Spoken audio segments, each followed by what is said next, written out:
వాతావరణం చల్లగా ఉన్నప్పుడు వేడివేడిగా కారం కారంగా పకోడీలు తినాలనిపిస్తుంది కదా. మరి సొరకాయ పకోడీ తయారీ విధానం ఇప్పుడు చూద్దాం. ఒక కప్పు సొరకాయ తురుము, ఒక కప్పు తోటకూర తరుగు, చిల్లీ ఫ్లేక్స్ లేదా పచ్చిమిర్చి తరుగు, పసుపు, ధనియాల పొడి, గరం మసాలా, జీలకర్ర, సన్నగా తరిగిన అల్లం ముక్కలు, రుచికి తగినంత ఉప్పు, ఒక కప్పు బియ్యం పిండి, ఒక టేబుల్ స్పూన్ శనగపిండి.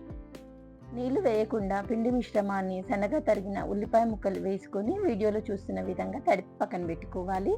కాగుతున్న మీడియం హీట్ ఆయిల్లో పకోడీలలాగా వేసుకొని రంగు మారే వరకు, కరకరలాడే వరకు వేగనివ్వాలి.